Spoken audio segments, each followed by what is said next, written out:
10 CGPA लाने के लिए हमें अभी से कैसा प्लानिंग करना चाहिए। सेमेस्टर के अंदर 4-5 सब्जेक्ट में केटी लेके बैठ गया था, बैकलॉग लेके बैठ गया, पीवाई क्यू उठा के करोगे, मैं गारंटी बोल रहा हूँ एग्जाम में डंडा गुल हो जाएगा।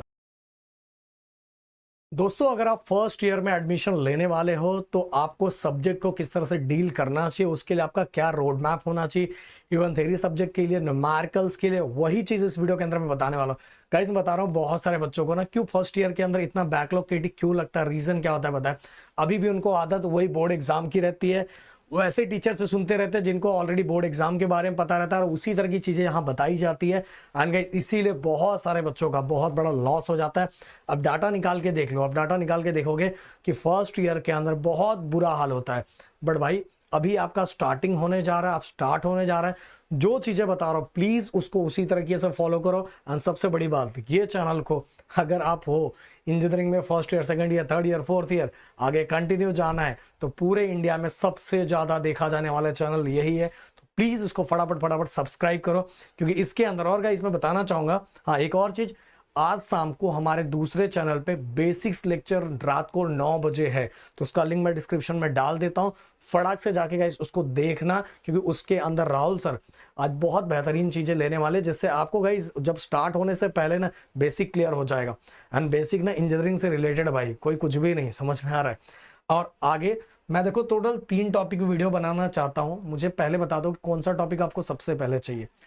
10 सीजीपीए लाने के लिए हमें अभी से कैसा प्लानिंग करना चाहिए, हमें किस क्वेश्चंस को कैसे फोकस करना है, किस सब्जेक्ट में क्या करना चाहिए, वो अलग अलग चीजें।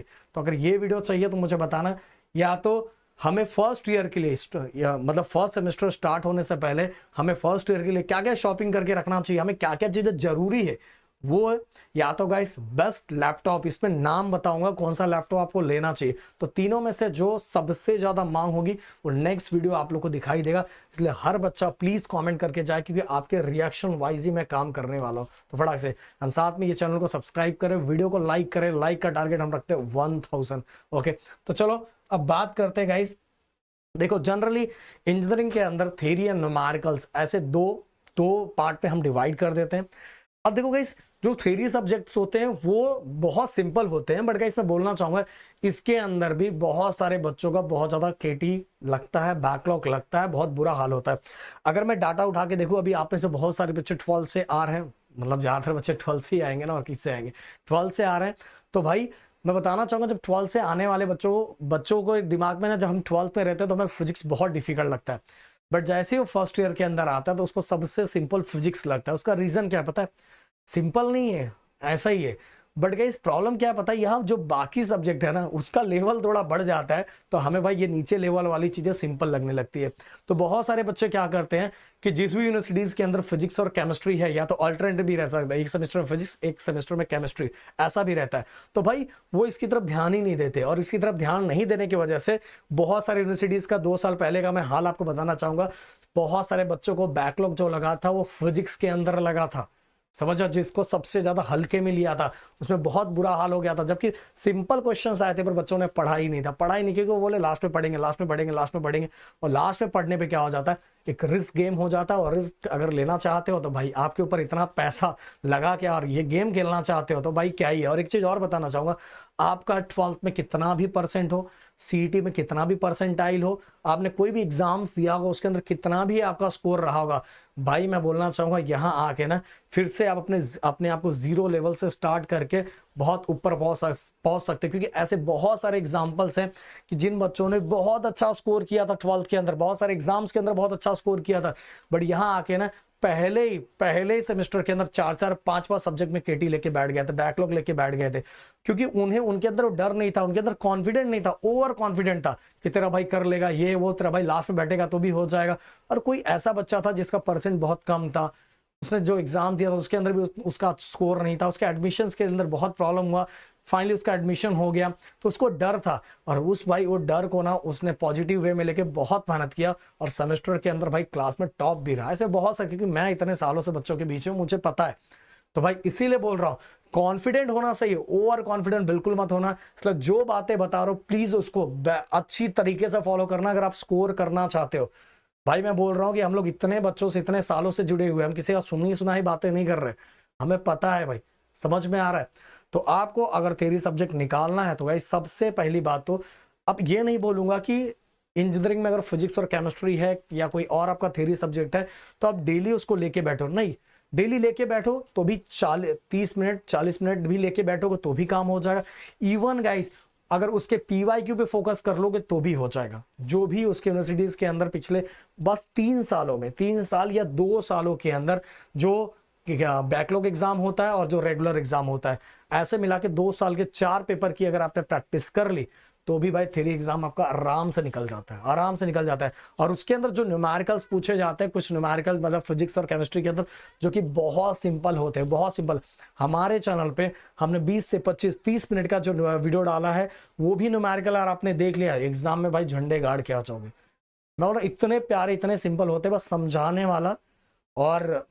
वाला बंदा सही होना चाहिए और आपके पास टाइम अच्छा होना चाहिए और आपका टीचर सही होना चाहिए। भाई बहुत अच्छा स्कोर एक झटके में कर लो कि कुछ ऐसा डिफिकल्ट आता ही नहीं। फिजिक्स और केमिस्ट्री में कुछ भी ऐसा डिफिकल्ट नहीं आता भाई, बस अगर आप डेली करोगे पर अगर आप छोड़ दोगे पूरी तरह से तो भाई ये भी लास्ट में डिफिकल्ट लगने लगता है और इसमें ही सबसे ज्यादा बच्चों को केटी आ जाता है।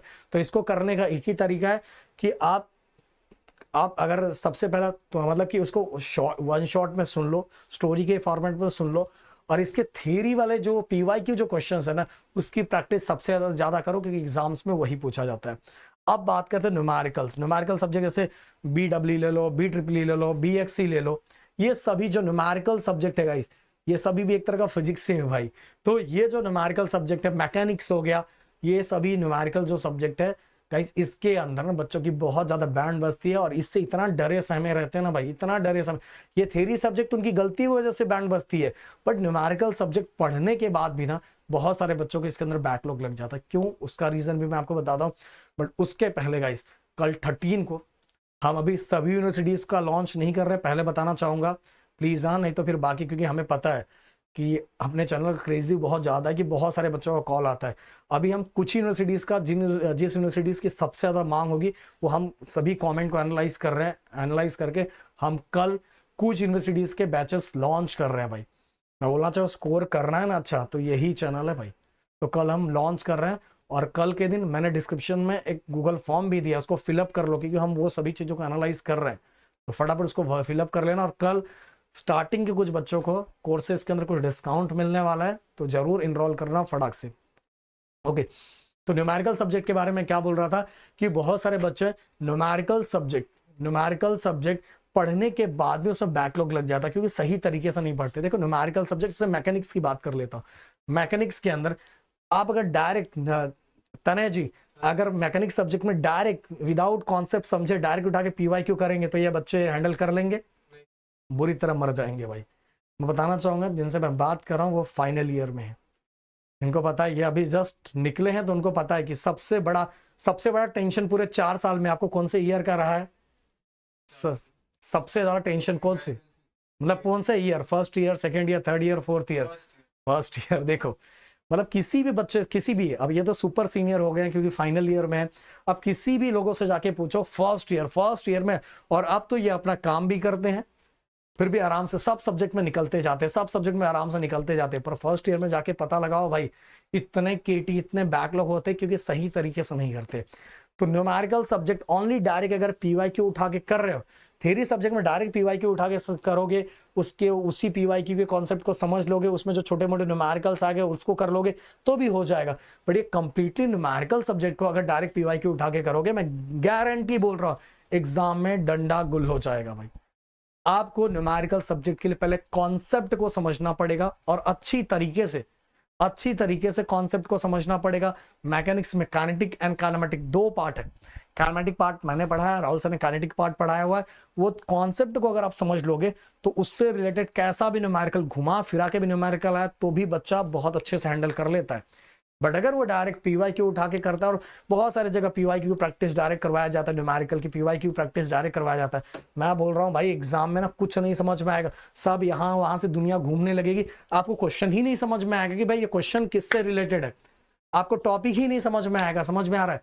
इसीलिए बोल रहा हूँ कि अगर आपको अच्छा स्कोर करना है और बहुत अच्छा स्कोर करना है तो न्यूमेरिकल सब्जेक्ट के लिए कोई भी BEE, BEEE, BXC कोई भी हो गया, कोई भी न्यूमेरिकल सब्जेक्ट पहले उसके कॉन्सेप्ट को बहुत अच्छी तरीके से समझो।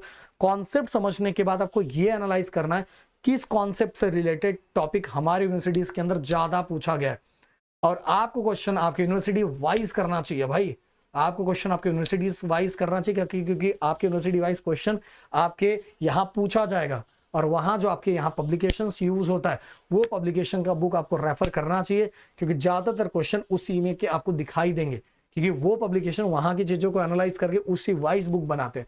मैं यहाँ कोई का प्रमोशन नहीं कर रहा हूँ, ना मैं किसी का नाम ले रहा हूँ, बस आपको समझा रहा हूँ भाई। अगर इस तरह से जाओगे, कॉन्सेप्ट को समझ लो, और कॉन्सेप्ट को भी गाइस कौन सा ऐसा टॉपिक है ये पूरे यूनिट के अंदर जो हमारे यूनिवर्सिटीज के अंदर ज्यादा पूछा गया है, और उससे रिलेटेड कॉन्सेप्ट को हमें समझना है, और वो कॉन्सेप्ट से रिलेटेड जो न्यूमेरिकल है देन न्यूमेरिकल करना है। देखो गाइस मैं बोला, फिर इसके बाद वो न्यूमेरिकल मतलब वो पीवाईक्यू करना है। देखो फिर एग्जाम में कैसा भी क्वेश्चन है आप अच्छे से हैंडल कर लोगे, और यही आपका कंप्लीटली रोड मैप होना चाहिए। और गाइस मैं आपको टाइमिंग भी बता देना चाहता हूँ। देखो डेली आपको 2 से 2.5 घंटा, एटलीस्ट 3 घंटा भाई, फिर भी 2 घंटा करोगे तो भी हो जाएगा। 2 घंटा न्यूमेरिकल सब्जेक्ट, 1 घंटा थ्योरी सब्जेक्ट, और अगर आप और अच्छा स्कोर करना चाहते हो तो 3 घंटा न्यूमेरिकल सब्जेक्ट और 1 घंटा थ्योरी सब्जेक्ट करोगे तो भी चला जाएगा, और 1 घंटा अपने स्किल्स पे फोकस करना है। अगर स्किल्स पे 1 घंटा फोकस करना तो करना ही चाहिए।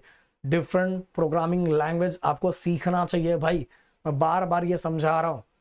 अगर नहीं समझोगे तो बाद में पछताओगे। इवन एप्टीट्यूड टेस्ट की तैयारी चलो आगे होना स्टार्ट हो जाएगा, बट अभी से बहुत सारी चीजों पे एनालाइज कर सकते हो।